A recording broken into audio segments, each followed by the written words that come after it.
And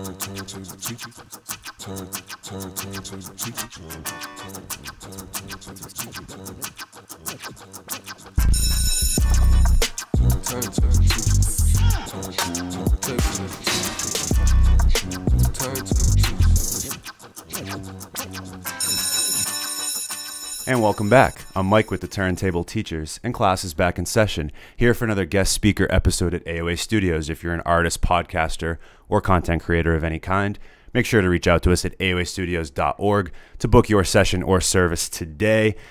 And I am joined today by an incredibly special guest. You might recognize him from JAMN 94.5 or the, honestly, at this point, what, dozens, hundreds of shows you've probably DJ'd in the scene? About, man. Of course. His brand new album, Love, is out now. Can't wait to talk to him about it. We have none other than DJ Fab joining the Turntable Teachers, man. Appreciate you having me, man. I appreciate you being here, bro. Thank you so much. We were talking a little off air about the fact you don't do many interviews, so I was very humble and grateful that you wanted to come on here. So this is awesome. It, yeah. And you just DJ'd Bloomfest for us, which was a great time, and we appreciate Super you. dope. It was dope. I appreciate you being there and being a part of that. This is cool for me because being a millennial and being somebody that grew up on JAMN 94.5, it's cool. Like 7 to 8-year-old, 9-year-old me is very proud and happy right now to have a DJ from 94.5 on the show, because like I don't think I would have thought that would be the case when I was a kid. Constantly played 94.5 when I was growing up, so I come from that era. Obviously. Hey, me too, man. Like, I didn't think I was gonna be on JAMN either. Like, it was something I grew up on as well. So me being on it's like a dream, bro. I believe it. I can tell from Love, and we'll get to it in a little bit, but I can tell you're from that 2000s. Early 90s era of music given with the album. So can't wait to talk to you about it. But first we start with the objective, where we get to know a little bit about you and your background. So I know you were initially a bouncer before you were a DJ, correct? Correct, yep. And so working as a bouncer, is that how you kind of introduced into that world? Because I know also your dad was a DJ for a little bit as well. So I'm kind of curious, like, how all of those elements sort of like got you into like the actual DJ scene, and like how did you end up wanting to be a DJ? So my dad did DJ. He didn't do like clubs or anything like that, but he was more like weddings, like family functions type stuff. But yeah, originally like I bounced at this club or bars, Wild Rover and Sissy K's. Oh yeah. Right down. Those are the 21 bars. Yeah, man. Annual Hall. And yeah, I was just working there, and I just seen the DJs and was like, yo, people like actually make money from this. Like, what are you talking about? Like, it looks so dope. And I was just like asking questions, like asking where can I get like my turntables, where can I get music. Shout out to my guys, DJ BK, Wordless, Official, Nelly. All of them did contribute to me, like, becoming a great DJ. So I do show them a lot of gratitude. But yeah, it was mostly just that, and then eventually started doing some bars and getting a little traction with that. I think my first official like club gig downtown was at Storyville. I don't know if you remember Storyville. I do. I do not like Storyville. Not great. I'll never forget this one time. Me and my friends, shout out to Sam. Actually, I mentioned him to you earlier. He's the intro music guy. He was the one telling me he's giving me shit about not having intro music in our first few months of the inception of the podcast. We were living together in Medford. I remember we were going there one night, probably in our earlier 20s, and he was wearing Jordans, and they wouldn't let him in, and it was this huge thing. Oh yeah. Come on, man. Yeah. What you mean? It's like, come on. Like, I can understand if you're walking in like a tank top, or like, you're not dressed properly potentially, like in terms of clothing, but they're like, nah, you can't bring those Jordans in. To Storyville? To Storyville. Bro, we're like, bro, it's like pitch black in there. Like, you would never see the fact that he's wearing Jordans. Dark, it's dark. So, I'm not a club guy personally, but anyway. I feel you. Yeah, I mean, it's not Storyville anymore. Now it's Hugh. But it's definitely like changed a lot since then. Yeah. But, that was my first official club gig, and then kind of just got put on from there. Started getting recognized by other promoters and events, so that's kind of where it took off. So. Dope. Good for you, man. That's awesome. So when you were a bouncer initially, like, was it ever like this realization that you wanted to like enter that world? Like, when did it kind of click for you that you wanted to do it? Because like, it seems like you've been, again, somewhat within the night club or nightlife scene for a little while, given, you know, the fact you were a bouncer before. Yeah. So like, just curious, like when it kind of clicked for you that you wanted to definitely DJ. So I mean, I've always been in love with music. Like that's always been a thing I've been good at. Like even my sister would always like compliment like my ability to like pick music and stuff like that. To be a curator. Yeah. So, but I would say it's when my boy DJ BK was DJing, and I just seen him. I don't really know how to explain it. Like I just saw it and was like, yo, I feel like I'm supposed to do this. And like, you know, of course, like I am now because I'm doing all this stuff. But yeah, I think that was from where I think it clicked. So dope. And then being a producer as well, right? So like then creating your own music. So I'm kind of curious as well when that started. Was it, which came first? Was it DJing first and then you started to produce your own music, or had you been producing music for a while and decided to go the other way? So I'm kind of curious because I think it's really great that you're able to kind of wear both hats. Yeah, so definitely DJing was first. Started DJing about 6 years ago, I want to say now. And started producing 4 years. It was actually during COVID. Okay. Because everything shut down. Yeah. I had no gigs. Like I was at the crib, like just like chilling. I'm like, I'm just gonna learn a new skill. Like why not? Why not? So I feel like that was the best time to do that. Exactly. You know, if you, I don't say if you didn't learn a new skill during that time, I don't say shame on you, but like all we had was time. We had time. So I'm just like in the crib, like cooking up. And shout out to my guy Treva Holmes.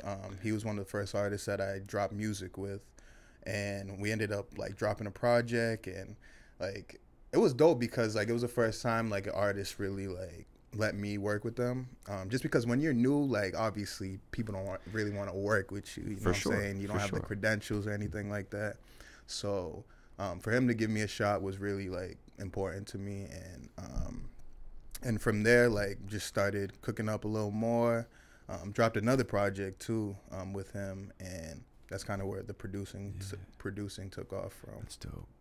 Well, to your point though, it's like, yeah, you have to start somewhere, of course, but it's also, it's great when one person starts to actually give you a chance and give you a shot, because then it opens that door for potentially other people to give you that same shot. So, big shout out to Treva Holmes. He's one of the like first few artists that I was introduced to once I got into like the mass music scene. We were talking a little bit off air about my journey with it, and so he was definitely someone I found early on and been a fan of his stuff for a while. So big shout out to you, Treva. Shout out Big Trev, man. Absolutely. I'm also pretty curious about how you got your foot in the door with JAMN. So that's got to be a really cool thing, obviously, like given from, you know, the era we grew up in, that being such a, you know, a big part of our childhood and growing up. Talk to me a little bit about how you got your foot in the door there and how that opportunity came about. Yeah, so originally I actually was doing street team at AMP Radio 103.3. It's not there anymore because of COVID, but I was just doing street team there and wanted to try and DJ there. So got in contact with my guy, DJ Tone Terra, and was trying to like learn a little bit more about radio, see how it works, because that's what I wanted to do. Eventually, like I would send him like mixes and stuff like that. But when they went down, I kind of didn't really have anything else. So was still trying to get into radio. So shout out to my guy, DJ El Cid. He's one of the JAMN mixes as well. Definitely helped me get put on, and was on the radar for that, and Pup just kind of see my name popping up, and been submitting mixes to him, and then he was liking it, so eventually just got put on at that point. So sick. How else has being a part of that team sort of helped elevate your own music career? Yeah, so it's definitely introduced me to bigger names in music. Like there's a bunch of artists like I've met while I'm over there, like artists like Victoria Monet, LMA, 41, Sleepy Hollow, Tinashe. Like there's a bunch of artists that I got to be introduced to, and most of them actually were super dope. Like, you know, you would think some of them like are kind of assholes or like arrogant, but nah, they was really dope. And and then that led to me meeting like other producers they work with, A&Rs they work with, and kind of just stuff like that. Dope, man. That's really cool. So when did you jump on JAMN? When was like the first year you were with them? I want to say, actually, it's still the first. It's either the first year or it's about to be a year. About to be a year. Yeah. Wow. I think so. Yeah. Wow. So in that short amount of time, you've met some pretty interesting people. Yeah. Who would you say is like the most? I mean, they're all obviously great in their own right. I'm sure, but which person were you maybe like most impressed with that you met, or maybe that you weren't expecting to be as great in person as they were potentially? That's a good question. I would definitely say Kalan for real. He's a West Coast artist. Like I don't know why. By the music, like you would think he's kind of like I don't know. I don't really want to say anything, but he was actually super dope. Like super chill. Like appreciated us for having him. Like good guy all around. Like I even like after the studio session with him at JAMN, we were outside, and my brother actually produced a song for him, one of his singles. No kidding. My brother Zay, he's a producer for Internet Money, and I just called him and was like, yo, I'm at the studio with Kalan, like right now. And then I was like, yo, I'm on the phone with him. And then he comes over, and then we're just like talking to my brother on the phone, and he's like, yo, send me more stuff and like stuff like that. So he was super dope person to meet. Dope. That's awesome. I didn't realize your brother was part of Internet Money. That's fire. Good shit. I definitely am a fan of Internet Money, so that's cool. Dope. Good stuff. Well, hey man, like that's such a good, a great thing for you to, well, obviously only being a year in, but having all that experience already, and almost feels like you're just getting started in a lot of ways, which is really, really cool. So happy for you, man. That's great. Appreciate that. Of course. Now I want to get to the main lesson, talk to you about this is where we talk about what you got going on now, which of course is Love. You get the hat on, obviously, for the new album. Yes, sir. It's out now on all platforms. So make sure you guys go check it out after this episode, of course. Don't leave. We got plenty left with Fab. Don't go anywhere yet. But it will be linked in the description wherever you listen to your music. So coming from a producer and almost like a DJ side of things, when you're creating an album or curating an album, I should say. I mean, you have some great names. There was a lot of names, so I'm going to read it off. My apologies, and that I memorize everybody. But obviously, my guy César, big fan of him, of course. Miranda Rae, Treva Holmes, as we talked about earlier. Rosewood Bape, who just came on here pretty recently as well. Punky the Singer, Alayah, Maria Soul, Alayah, NOIR. I don't know if I forgot anybody, but that was you pretty much covered it. So you had quite a bit of artists on this. So I'm curious, like, talk to me a little bit about the process of curating, like, the artists specifically on the album. Like, was there an intention to purely have, like, these specific artists that you put on? Or did these collaborations happen, like, a little more naturally? Or is that, like, a combination of the two? Yeah, I definitely would say it's a combination of the two. So some of them I did have prior relationships with, so it kind of just made sense. Like someone like Treva, obviously. Yeah, Treva, like, of course, like I'm hitting my boy up. Right. So I got Treva on there, and as far as César, I actually went to school, same school as César. Oh, did you? You went to Leslie? Yeah. So we already knew each other, and when I found out he was doing music, I was like, all right, let me check his stuff out. Let me see what's up. And I was like, oh, he's crazy. Crazy, right? Crazy. I'm like, yo, he's one to watch out for. Absolutely. No question about that. Yeah, he killed that. And honestly, like, I was happy him being the second track on there, because it really just, like, set the tone for the album. Yeah. So that's how it was with César. And the second track, or the third track, sorry, was Kay's. So that one was more, I just hit her up and was asking, yo, do you want to be a part of this project? Like, would love to have you on there. And I did check out her music, and she's crazy too, man. Like, dude, she's got a voice on her. This is actually my introduction to her, was your album. And so I'm definitely going to be tapping in more, because she's very, very talented. I like that song quite a bit. Yeah, and that's what I'm trying to go for too. Like, I want to be able to, like, use my influence to, like, put people on to, like, some local artists, like, you might have not heard of, like, or you have heard of, but yeah, she was amazing to work with. Like, we went to Jay the DJ's studio and pretty much cooked that up, and it was such a dope experience working with her. But I could go down the list about all of them, but they were all just so amazing to work with, for real. Oh, that's cool. And it's funny too, because it's like I like to pride myself on somebody that feels tapped in and that knows a lot of the artists in the scene. So it's like I love when I can listen to a project or get, you know, put on to somebody that I haven't heard before, right? So there was something like I was familiar with most of the people on this list, but K was definitely one of them, and NOIR was another one that I hadn't been familiar with either. So I was like pumped to, you know, hear some of these artists and on your album, of course. What song would be, now of course you love all the music on this, what song do you think would be a good introduction for people to hear if they hadn't heard the album? Like, what would be like one that you would choose that would be like a good sort of, not to say it's better than the others, but that's a good question.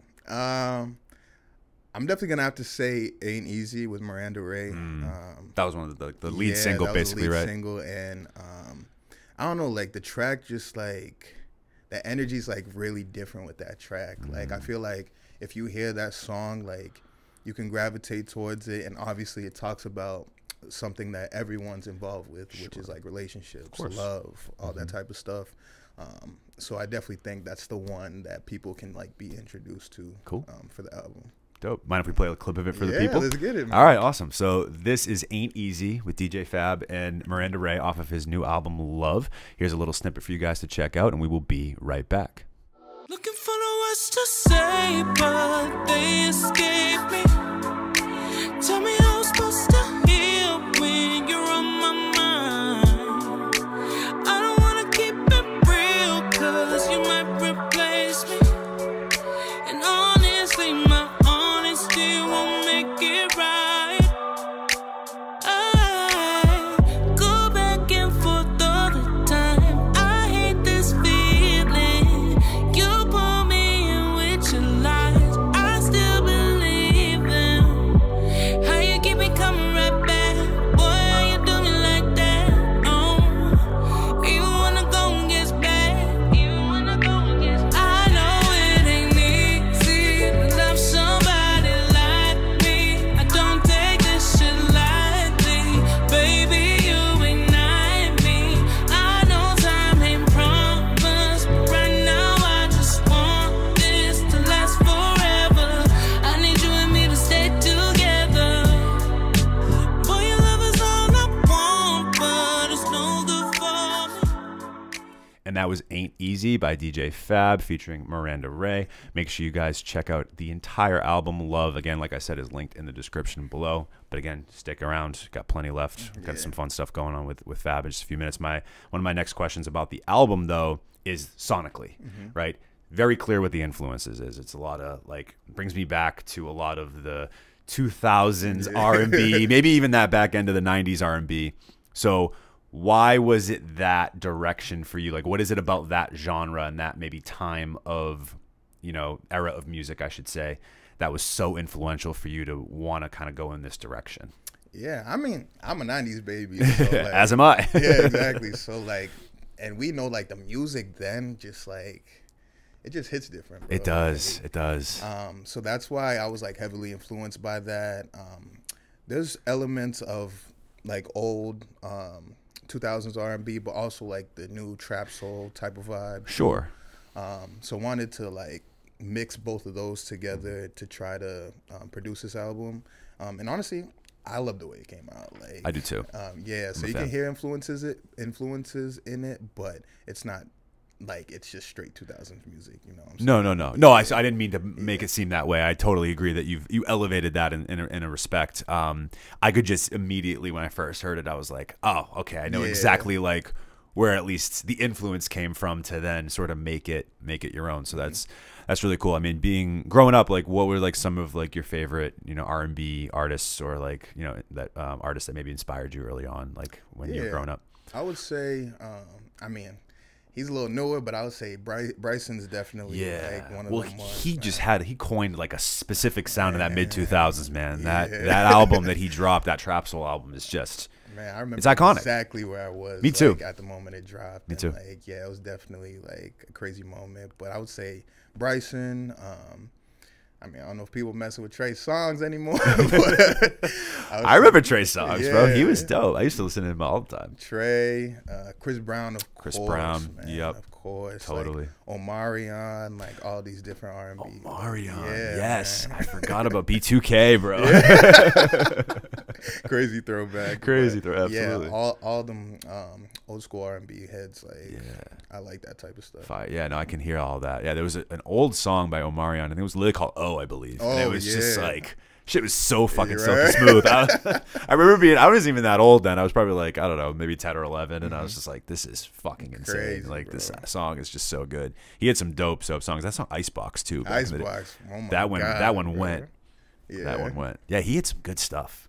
What happened to Omarion? Yeah, well, yeah, he's still dropping music. Is he still? but- Yeah. I think he is still dropping. I bet you he is. Yeah, I just got to tap back in. I'm getting more obviously embedded in the. There's only so much time. There's so much music now. It's No, almost like for it's real. almost funny when you like had an artist that you used to listen to way back, and you're like, oh, like that's dope. They're still dropping music. I forgot about this Right. artist. You know what I mean? Because there's so. I don't want to say it's oversaturated, but there's just so many, Bro. so much music. You know. There's new artists every single day, man. Like, It's. I know it really is. I don't even know what the statistic is. There's something along the lines of like hundreds of thousands of songs get uploaded to Spotify every day or something crazy. yeah, it's crazy. So it's actually different. It kind of goes off the like completely different end of the album. This question just dawned on me. Like, do you find it difficult in this day and age with there being so much music to like curate playlists and curate, you know, when you're on the radio, like curate the music you're gonna play? I mean, does that a lot of that come from like, you know, the actual JAMN kind of telling you what to play, and like how much of influence do you have to like play your own stuff? And then of course when you're DJing, like how do you sort of strike that balance between, you know, trying to get the newer stuff involved versus like some of that older stuff with there being so much music out? Like, do you find that difficult or? Somewhat. So, of course, like whatever is popular in the moment, like they'll push that to the radio, and we'll just like push that out in our mixes. Right. But they do actually give us good autonomy. Like, besides the main songs that we do have to play, like we do pretty much can play like anything else. Yeah. Obviously, we can't play anything. Sure. But, Right. Radio stuff, yeah. Yeah. That's why lately I've been trying to get more local artists on the radio. Obviously, it's a big process, but It they can be have to tough, I'm hit sure. a certain amount of streams on multiple platforms. You got to see how it's performing and all this stuff. So it's just conversations that I got to have with Pup, but that's definitely the direction I'm trying to go towards, is trying to put on some local artists. As far as the clubs, I think it's dope because JAMN does help with keeping me current with the music. Sure, that makes sense. So I'm getting all the new music. I'm seeing what's popular, what people are liking, and I could test that out in the club. And if they don't like it, they don't like it. But most of the time, like if it's on radio, they probably like it. So Right. yeah, that definitely helps out a lot with that. That's awesome. No, I'm definitely one of those things where like, again, I was just more thinking about the fact that there's just like, at least there's so much music out there, right? But that's cool. That's awesome. I definitely want to transition real quick from the main lesson. I have a few more questions in the main lesson, specifically about performing and like you DJing, but I actually want to go to a pop quiz, is what we call it. So this is a segment that's usually the reaction we get from most people that come on the show. If you are a fan of Fab, just coming up, just being introduced to us for the first time, Pop Quiz is a segment where we ask our guests rapid fire questions. Some questions might have to do with music. Some might have absolutely nothing to do with music whatsoever. So it's all about you, though. Nothing embarrassing, nothing crazy. So you won't fail, I promise. All right. There's nobody's ever failed Pop Quiz. All right. First one's a true or false. This should be pretty easy. True or false? Your favorite make of car is BMW. True. Okay. Is there a specific model that you like? I like 3 Series a lot, man. Yeah. Cool. All right. Strangest song request you've ever received? Strangest song request. Do you get that still a lot? People are coming up to you when you're DJing at a club or whatever, be like, play this or play that. I mean, all the time, man. Honestly, I don't even remember the request. Like, the thing is, like, they request stuff I'm gonna play. Like, Fair enough. they're like, play Bad Bunny, play Drake. I'm like, of course I'm gonna play Drake and Bad Bunny. Come on. Yeah. That's funny. So as a huge basketball fan, what was it like to DJ for the Big Three? Do you have any like memorable stories or highlights to share from that experience? Yeah, that was super dope. So it was funny because I like went out the night before and I was like lit, bro. Like, I went out to some club with my boys and like got trashed, and it was at my boy's crib, and this DJ from LA, shout out DJ Infrared, he hits me up and is like, bro, I'm not gonna make it. He was supposed to fly out. He's like, I'm not gonna make it. Can you cover this for me? And I'm like, I'm faded on my phone. I'm like, yeah. He's like, it's at TD Garden. I'm like, oh shit, yeah. It's like 4 a.m, so I rush back home, get like a little bit of sleep. I got like a couple hours, and went to this hotel in the morning, and met up with the guy who was running it. I was supposed to meet Ice Cube that day, but unfortunately he didn't go. He didn't go to that one. But it was dope because I got to see like the NBA players were in the lobby just like chilling, and it's funny because like when you see them in real life, it's like, dude, oh, they're huge. It's nuts. Yeah. Like I thought I was tall, but like likewise, these dudes is tall. Like they're tall. Yeah. And then eventually like just went to TD, set up, and it was just a dope event overall. So very happy to be a part of that. What is a unique aspect or experience about being a twin that only people who are twins would know? That's a good question. Let me see. Aspect of being a twin. Is he your twin, or is that another? Nah, Valerie is my twin. Valerie's your twin. Yeah, Got my you. twin Okay. Sister. Got you. So I would say you just like have complete opposite interests. Like, I mean, some twins do have like the same interests, but as far as me and my sister, like, I like chicken. She likes fish. Like, I like to go out. She doesn't like to go out. Like, everything's complete opposite with her. Like, I don't know if that's a twin thing or that's just me and my sister thing, but yeah. That's funny.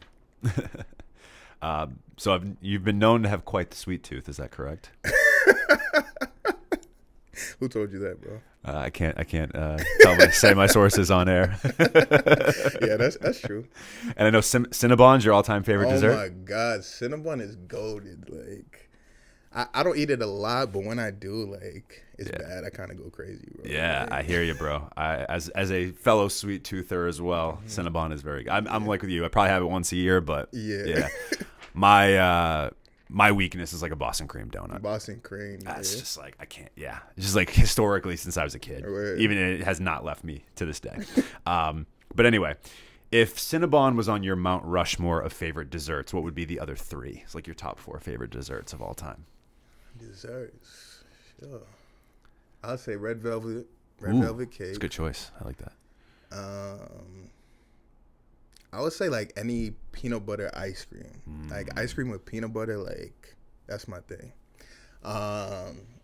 And I used to have like a crazy obsession with Haribo gummy bears too. Okay. And my mom would just get on me. She's like, you need to stop eating that shit. Like, that is bad for your teeth. And I'm like, I'm trying, Ma. I'm trying. But yeah, I would say that. I gave you 3, right? Yeah, you give me the red. Yeah, that was 4. That was plus with Cinnabon. I figured Cinnabon was on there too. Yeah, so there you go. There's the 4. Well, that leads right into my next question. I know I get it. I knew you're a big Haribo gummy bears fan, and also Arizona green tea. So if one had to go, which one? Like if one had to never exist again, you couldn't eat or drink one of them ever again. Which one would it be?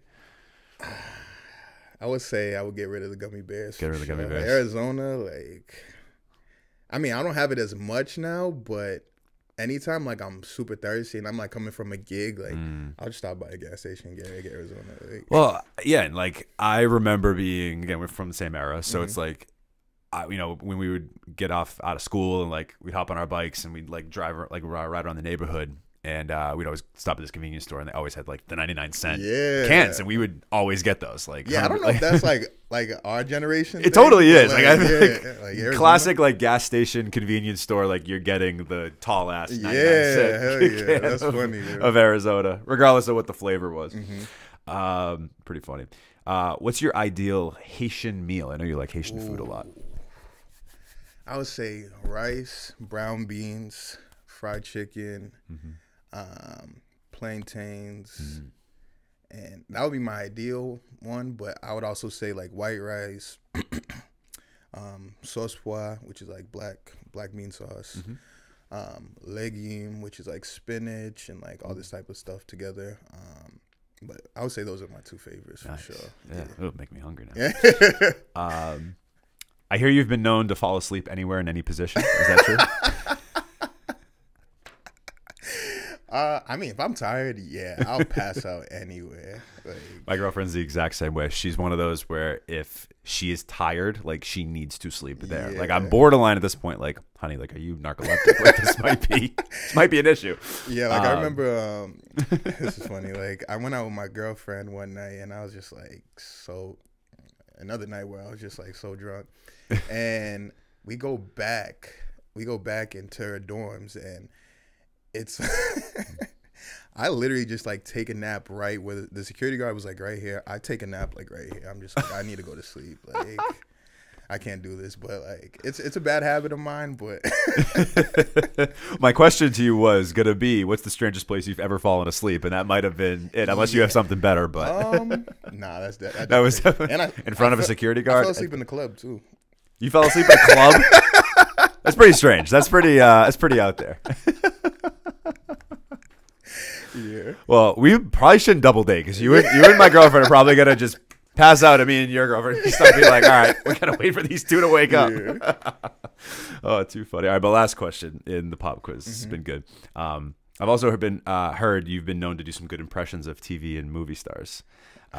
Which celebrity in particular do you think you do the best impersonation of? I wouldn't really say there's like a specific, like it's more like a generalized sort of thing. I grew up on a lot of like Disney movies and just like random movies overall. So I'll just like quote like random shit, like if it's from Lion King or like some like random ass movie. But yeah, I wouldn't say it's like one specific, but like a bunch of different ones. Cool. Yeah. All right. Well, that was Pop Quiz with DJ Fab. Well done. You did great. Appreciate it. That was fun.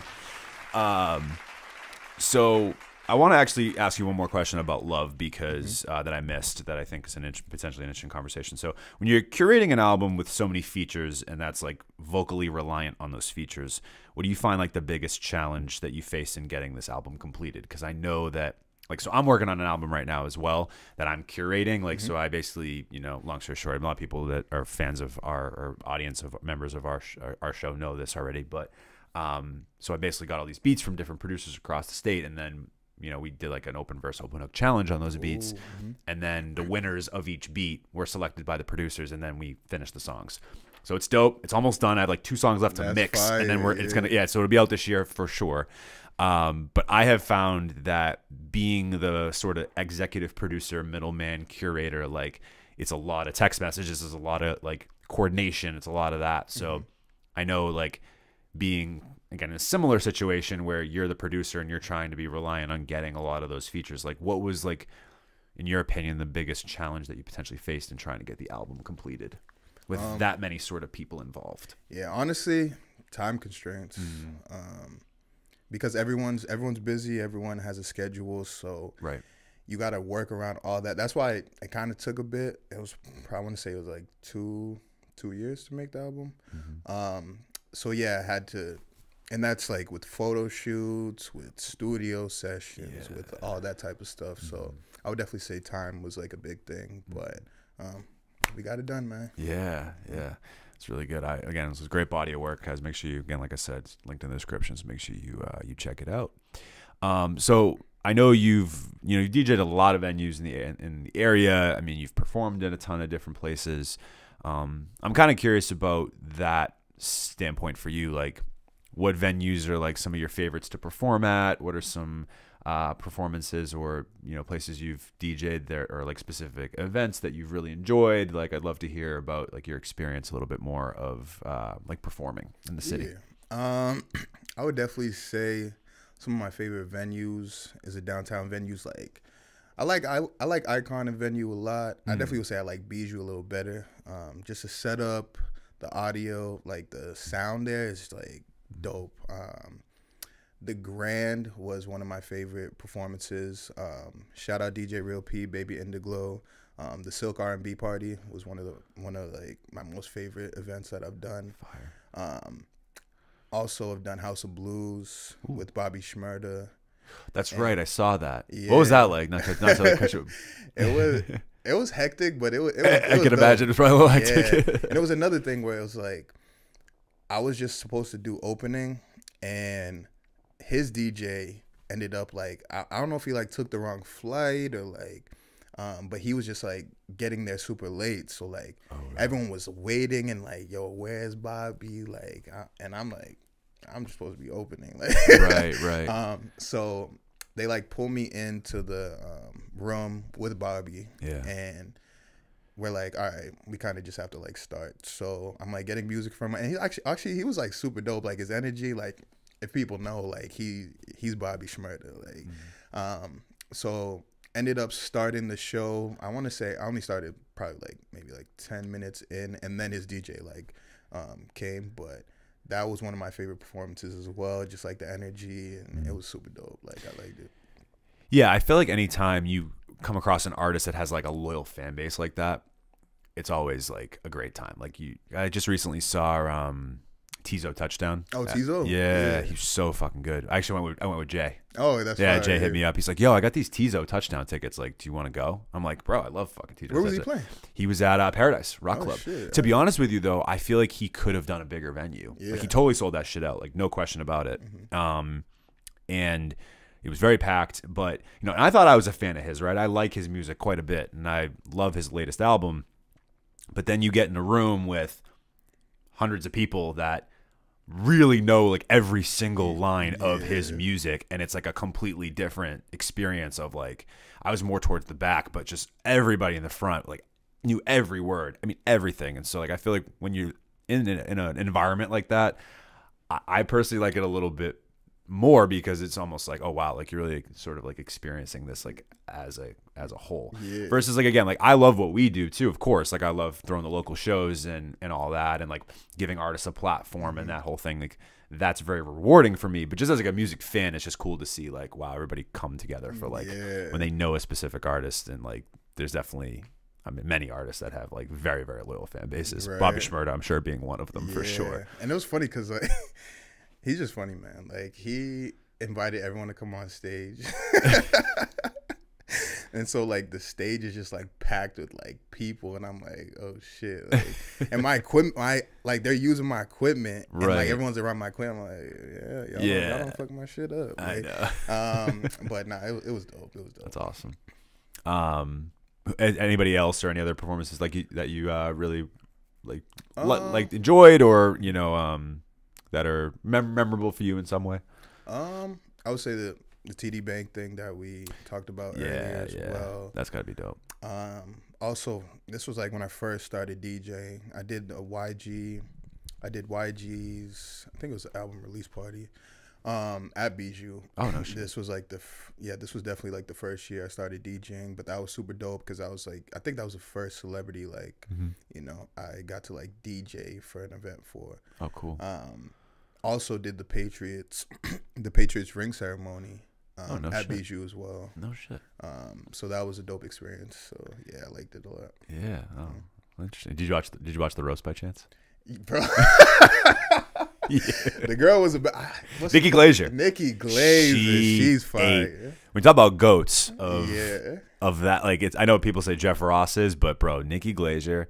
It's funny, like I don't love her stand up that much. I'm a big stand up comedian fan. I don't know about you. I love it. I definitely am a fan of that stuff. But I've watched her stand up and I don't like find it too funny, but every single time she does a roast, she absolutely kills. She's so good, dude. Me and my girl were like dying. Like everyone else, like there were some people who weren't just funny. Like they weren't funny at all. Oh, Segura and Kreischer, I thought, not funny at all. Unfortunately, you know, because I feel like those guys are two of the bigger like stand-up comedians out there now, but I didn't find them funny. But definitely like the Nikki Glaser is her name. Nikki Glaser, yeah, killed it. Definitely the best one. Oh, no question. She was so good, dude. Her line about even Gronk was like, "Me know that not real money." Yeah, I'm like, damn, she cooked him. Poor Gronk caught so many strays. So many. He really did. He really did. I thought Bill Belichick was solid, and I thought Drew Bledsoe did really well too. Yeah, I was pretty surprised by Drew. He was all right, yeah. Yeah, he did. He was taking some shit too, though. Yeah. Which that's kind of, it's a roast everybody does. But what I was really excited about with that, not to go off too much on a tangent on this, but like I was really worried that it was going to be corny and it was not going to be like super. Like I wanted to tune in and watch it because I love, like historically, I love watching roasts. Like I've always been a fan of that shit, and but I was worried about like they haven't done one in 5 years, you know, not to say that like, you know, the whole like super left wing cancel culture stuff. I'm like, I'm a little bit worried that this is going to flop. It's not going to be very funny and it's going to be super watered down. And how wrong was I? Like, nothing was off limits. Like, I can't believe they almost got I almost can't believe they got away with it. They like, got crazy. They got crazy. At first, in the beginning, like I was like, actually, this was my first roast that I watched. Oh, no kidding. I don't really watch them like that. Got but you. I was like, it's Tom Brady. Like, yeah, definitely of course. check it out. And in the beginning, I was like, all right, it's kind of funny. But when they got to the girl, I was like, I'm staying for this shit. I'm here for the long haul. Yeah. Well, yeah, the opening sort of like skit they did with Bill, Tom, and Drew, like I was like, all right, that's corny as shit. Like I don't like this. But and then Kevin Hart, once he got like about halfway through his thing and he started giving her shit about Giselle, I was like, oh, like this just went like 0 to 100 real quick. I'm like, holy shit. So yeah, it was funny as fuck. I can't believe some of the shit that was. I'm saying, bro, if y'all haven't, go check that out. It was funny. It's you can skip Ben Affleck and you can skip Randy Moss. Yeah, Ben. He was. Yeah, I don't know what's going on with Ben Affleck now. I don't know, something quite right with his thing. Anyway, one of my last questions for you in the main lesson. Is there any venue that you haven't done yet in Boston that you would ideally like to do, or is there like also another follow-up question to that? Like, is there a specific city you would love to perform in that maybe you haven't gotten the chance to yet? I would say Big Night Live for sure. Oh yeah, I love that. That's a great spot. Super dope venue. So that's definitely one of the ones on my list right now that I want to hit. As far as cities, either Miami or LA for sure. Like, or actually, Vegas. What? Like, definitely would want to perform in Vegas for sure. Yeah, yeah. I think any of those three, you wouldn't be able to go wrong. But Vegas, I feel like, you get like, I'm sure that real like club experience. Like, I've never been. I'm not. Really, I'm not a huge club guy. I'm not really a Vegas guy. So it's like not like a thing for me. Like, it's not like this massive desire to want to go there. But from what I've heard, it's a party. It's cool. Like I mean, I haven't been back for like a long time. Like the last time I was there, I was like in school. Like, so it's been a bit. I was dead ass broke. But that doesn't seem like it's fun to go to Vegas when you're dead ass broke. And I was like I think this was like during my master's degree too. Like, I was just like writing papers while everyone's like riding ATVs, and I'm like, why'd I even come? Exactly. I'm like, gotta enjoy it, right? Yeah, but it's alright. It's cool. Cool. I like it. Yeah, maybe I'll get out there at some point. Who knows? Not my vibe, but maybe. Well, DJ Fab, thank you so much for being here, bro. This has been a great episode. I've really enjoyed sitting down and talking to you. This has been a lot of fun. Can't let you go quite yet. Okay. Our last segment that we do is called the open response. And in the open response, we do the dream song scenario. So I'll structure it for you. You get a song. It's a DJ Fab song. You get, since you're a producer, you can get another producer to work with you. Typically how I structure for artists is they get 1 to 2 producers and then 3 guest features. So leave it about the same for you. If you want to include another producer to work with on that song, you can, but you still, of course, get the 3 artists. So, and it can be anybody dead or alive. So who would be on DJ Fab's dream song? That's crazy. I like this a lot. Good. I'm glad. Most people do. This is always the fun one. I would say, as far as producers. Hey, am I one of the producers? Yes. Oh, it's your song. It's DJ Fab featuring, and you get it's your song. I would definitely say, or you can just produce it yourself if you want. It's up to you. I would say, like, because I love the 2000 sound, like Dark Child. Ooh. I don't think we've ever got Dark Child. As one of the producers. Yeah, he's done like stuff for Keisha Cole. Yeah. And stuff like that. I would say Dark Child. I would say maybe even Babyface too. Bryson. I gotta have Bryson on there. I had a feeling you were gonna say Bryson. Other artists, I would say even say like Bryson, Fantasia would be fire. Fantasia. We've not got Fantasia. Yeah, that's Fantasia a throwback. And who's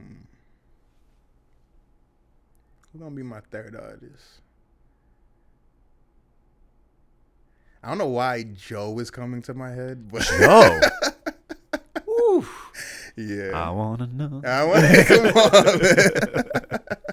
Yo, I liked Joe a lot back in the day. Yeah, me too, man. That's a name I haven't heard in a little while, and we've definitely never gotten Joe. Yeah, these are some artists and producers we've never gotten on. Nobody's ever said before. Yeah, you know? I mean, I'm just thinking like, because I would want to hear like an R&B song, and like, yeah, I don't know why those people come to my head. So. Nah, you curated it well. You got like some of the newer stuff. You mix in some older, that 90s, 2000s vibe. Yeah, I fuck with it. Yeah. Well, we're putting it out in the universe. We're gonna manifest. Yeah, come on. DJ Fab, Dark Child, Babyface, featuring Bryson Tiller, Fantasia, and Joe. I think it would be an absolute smash hit. It would totally be in Fab's mix on 94.5. It would be my guess. So, what times do you air typically on 94.5? So usually on Saturdays at 12 a.m. Okay. Also started doing takeover mixes, so gonna be on Tuesday the 14th, and then I'll be on the next Wednesday the following week after that. So starting to do that a little bit, but those are usually the times I'll be cool. on. Fantastic. Well, if you're in the car in any of those times, especially that late night Saturday night, check me out, man. Make sure to check out Fab on JAMN 94.5. Man, thank you so much for being here. This is so much fun. Thank you, I appreciate you. The new album, like I said, Love, is out now. Make sure you guys go stream that thing, support the man. And now that's all left. Now that's all that's left to do is for you to plug away, let the people know where they can find you, and anybody else you want to shout out or anything else you want to say. Now is your time. Go for it. Okay. First, I want to say appreciate you for having me, man. This is super dope. I don't do a lot of interviews, but I like this. You know what I'm saying? I'm like glad. good vibes, like good conversation. Like I like this a lot. But yeah, like you said, you can follow me at _DJ FAB on Instagram. I don't really be using my Twitter. Well, I use my Twitter, but I don't use it like that. So don't follow me on there. My TikTok as well is DJ Fab. And on my Instagram, I have my mixes. I have the Love album link is on there as well. So make sure y'all check that out. But yeah, I think that's it. Cool. Yeah. Amazing. And if you are a fan of DJ Fab, just being introduced to us for the first time, you can follow us at Turntable Teachers on Instagram and TikTok. Hit up our website, turntableteachers.com, for all the latest blog articles and podcast episodes and merch, all that sort of stuff. And of course, if you're an artist, podcaster, or content creator, make sure to reach out to us at aoastudios.org to book your session or service today. Once again, DJ Fab, everybody. Really excited to have you, man. This has been a lot of fun. Hey, thank you so much for having me again. Of course, bro. Of course. Well, as always, I'm Mike. That's DJ Fab with the Turntable Teachers, and class is officially dismissed. Yes, sir. Turntable Teachers.